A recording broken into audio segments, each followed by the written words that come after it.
अब शामिल हों। दाखिल करना। छवि स्रोत श्रीराम गुरुजला कॉम। श्री कृष्ण एक अमर सभ्यतावादी नेता। शोभित माथुर। शोभित माथुर 19 अगस्त 2022 को प्रकाशित। जो अनुसरण करें। एक सेनानी के रूप में वह प्रतिद्वंदी रहित थे, एक राजनेता के रूप में सबसे चतुर, एक सामाजिक विचारक के रूप में सबसे उदार, एक शिक्षक के रूप में सबसे वाक्पटु, एक मित्र के रूप में कभी असफल नहीं होने वाले और एक गृहस्थ के रूप में सबसे आदर्श थे। पी बैनर्जी की पुस्तक the life of Krishna in Indian art से। सभ्यतागत नायकों की एक अविरल धारा ने भारतवर्ष को कायम रखा है, सहस्राब्दियों तक जीवित। श्री कृष्ण उनमें से एक हैं। भगवान विष्णु के अवतार के रूप में उनका जीवन भारतीय घरों में आम बात है। उन्हें समर्पित मंदिर पूरे देश में आम हैं।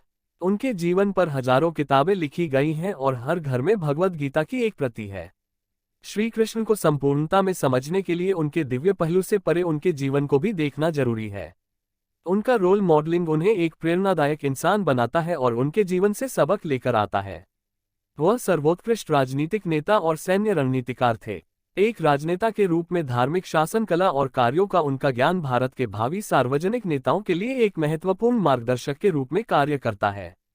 ये लेख श्री कृष्ण के जीवन के कम बोले जाने वाले सामाजिक राजनीतिक पहलुओं को उजागर करने का प्रयास करता है। प्रसंग। यहाँ श्री कृष्ण के प्रारंभिक जीवन के संदर्भ का एक संक्षिप्त अवलोकन दिया गया है। श्री कृष्ण का जन्म वासुदेव से हुआ था, जो यादव वंश वृष्णि के सरदार और मथुरा पर शासन करने वाले राजा उग्रसेन के मंत्री थे। श्री कृष्ण की माता देवकी थी, जो राजा उग्रसेन के भाई देवक की पुत्री थी। उग्रसेन के पुत्र कंस ने तख्तापलट के माध्यम से अपने पिता से सिंहासन छीन लिया और वासुदेव और देवकी सहित अपने पिता के सभी विश्वासपात्रों को जेल में डाल दिया। श्री कृष्ण का जन्म मथुरा की जेल में हुआ था, लेकिन उन्हें तस्करी करके बाहर लाया गया और उनका पालन पोषण यमुना पार गोकुल में हुआ। श्री कृष्ण के जन्म से ही उनका जीवन उथल पुथल भरा रहा। उन्होंने बचपन से ही अपने जीवन में कई खतरों का सामना किया और अपने सभी विरोधियों को परास्त किया। कंस ने मगध, वर्तमान बिहार के अत्याचारी शासक जरासंध की अधीनता स्वीकार कर ली। जरासंध ने अपनी 2 बेटियों का विवाह कंस से कर दिया और मथुरा मगध का एक जागीरदार राज्य बन गया। मथुरा के लोगों को कंस के अत्याचारी शासन से मुक्त कराना था और बड़े स्तर पर जरासंध को निष्प्रभावी करना था। भारतवर्ष में धर्म राज्य की स्थापना होगी। इस प्रकार श्री कृष्ण के राजनीतिक जीवन की शुरुआत हुई। उनके जीवन का कालानुक्रमिक रेखाचित्र बनाने के बजाय हम श्री कृष्ण द्वारा प्रदर्शित एक सार्वजनिक नेता के 5 प्रमुख गुणों को प्रस्तुत करते हैं। श्री कृष्ण कुशल प्रशासक। श्री कृष्ण ने द्वारका, वर्तमान गुजरात में यादव साम्राज्य की स्थापना की और उन्होंने इंद्रप्रस्थ, वर्तमान दिल्ली में पांडव साम्राज्य की स्थापना में भी मदद की।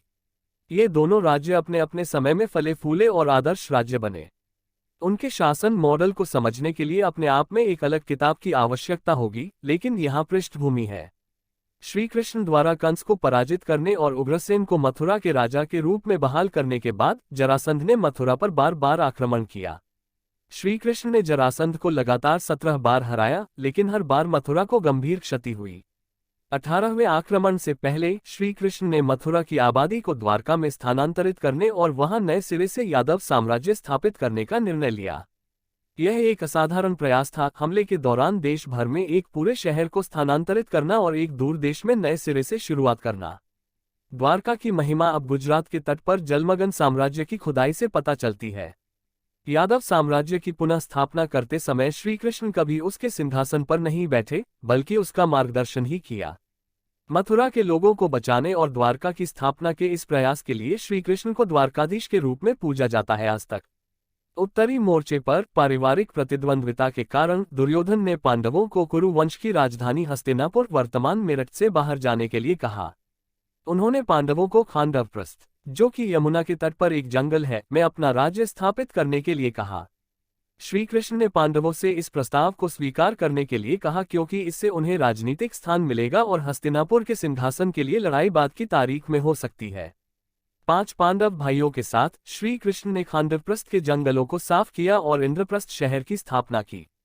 युधिष्ठिर के कुशल प्रशासन और श्री कृष्ण के मार्गदर्शन से इंद्रप्रस्थ ने हस्तिनापुर को पछाड़ दिया। युधिष्ठिर को धर्मराज और उनके राज्य को धर्मराज्य कहा जाने लगा। सैन्य रणनीतिकार श्री कृष्ण को अपनी लड़ाइयों को बुद्धिमानी से चुनने, जीत की रणनीति बनाने और सीमित संसाधनों के साथ जीतने की आदत थी। एक युवा लड़के के रूप में उन्होंने अपने चाचा कंस से युद्ध करने की चुनौती ली और उसे मार डाला। जब उन्हें एहसास हुआ कि वह शक्तिशाली जरासंध को एक बार और नहीं हरा सकते, तो उन्होंने मथुरा के लोगों की रक्षा करने और उन्हें द्वारका में स्थानांतरित करने का फैसला किया। उसे रणछोड़ कहा जाता है इस कारण से। बाद में उन्होंने चतुराई से जरासंध को 1-1 द्वंद्व के लिए चुनौती दी और शक्तिशाली भीम का उपयोग करके उसे मार डाला। मगध के शासक के रूप में किसी बाहरी व्यक्ति को स्थापित करने के बजाय श्री कृष्ण ने जरासंध के स्थान पर उसके पुत्र सहदेव को नया शासक बनाया और इंद्रप्रस्थ के लिए मगध का समर्थन प्राप्त किया। कुरुक्षेत्र में युद्ध से पहले दुर्योधन ने यादव कुलों से समर्थन के लिए श्री कृष्ण से संपर्क किया। बेईमानी को भांपते हुए श्री कृष्ण ने कहा कि अर्जुन और दुर्योधन उनके और उनकी नारायणी सेना के बीच चयन कर सकते हैं।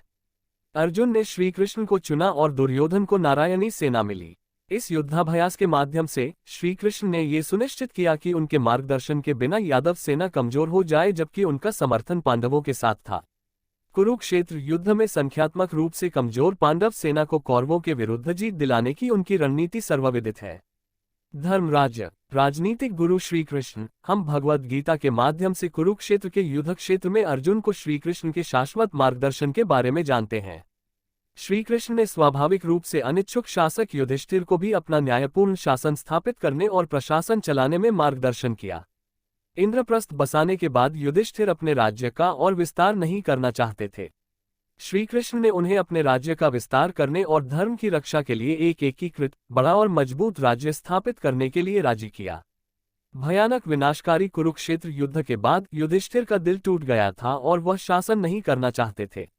ये श्री कृष्ण ही थे जिन्होंने उन्हें अपनी व्यक्तिगत त्रासदियों से परे देखने और भारतवर्ष के लोगों के बारे में देखने के लिए प्रोत्साहित किया। आवश्यकता है, उन्हें सुरक्षा, स्थिरता और समृद्धि की आवश्यकता थी। श्री कृष्ण युधिष्ठिर और अन्य पांडव भाइयों को सीधे गुरु से राजधर्म सीखने के लिए भीष्म के पास ले गए। श्री कृष्ण ने पांडवों को अपने स्वयं के यादव वंश के बजाय भारतवर्ष पर धर्म राज्य स्थापित करने के लिए चुना था और इसे पूरा करने के लिए सभी चुनौतियों के माध्यम से उन्हें सलाह दी थी। आक्रमणकारियों को पराजित करने वाले श्री कृष्ण। इस बात पर बहस चल रही है कि क्या अंग्रेजों से पहले भारतवर्ष को कभी एक राष्ट्र के रूप में समझा गया था। ये भ्रम यूरो केंद्रित दृष्टिकोण से उत्पन्न होता है, जो राजनीतिक एकता को राष्ट्रवाद की पूर्व शर्त के रूप में देखता है। हालांकि भारतवर्ष विभिन्न राजनीतिक राज्यों द्वारा शासित होने के कारण हमेशा भू सांस्कृतिक एकता की भावना थी और यह स्पष्ट था कि इस राष्ट्र के भीतर और बाहर क्या है। श्री कृष्ण के जीवन के 2 उदाहरण जहां उन्होंने बाहरी लोगों को परास्त किया, वे राष्ट्रीयता की इस भावना को प्रदर्शित करते हैं। 18वीं बार जब जरासंध ने मथुरा पर हमला किया तो उसने काल यवन, ग्रीस और बाल्कन के शासक की मदद ली। जबकि श्री कृष्ण मथुरा के लोगों की रक्षा करना चाहते थे, उन्होंने भविष्यवाणी की थी कि यदि किसी आक्रमणकारी ने मथुरा पर कब्जा कर लिया तो वह गंगा के मैदानों और भारतवर्ष की संप्रभुता से भाग जाएगा। दांव पर होगा। एक शानदार सैन्य रणनीति के माध्यम से उन्होंने काल यवन को वर्तमान राजस्थान की पहाड़ियों में भ्रमित कर दिया और उसे वहां परास्त कर दिया। जब मथुरा के युद्धग्रस्त लोग द्वारका के सौराष्ट्र तट पर पहुंचे तो ये पुनः बसना आसान नहीं था। इस क्षेत्र पर पश्चिम एशिया के बाहरी लोगों ने कब्जा कर लिया था और श्री कृष्ण भारतवर्ष में एक विदेशी सभ्यता के पैर जमाने के सुरक्षा मुद्दों का अनुमान लगा सकते थे। उन्होंने इन पश्चिम एशियाई आक्रमणकारियों को हराने और अपने लोगों को वहां बसाने के लिए स्थानीय गठबंधन बनाए और जमीन और समुद्र से 2 तरफा युद्ध को अंजाम दिया।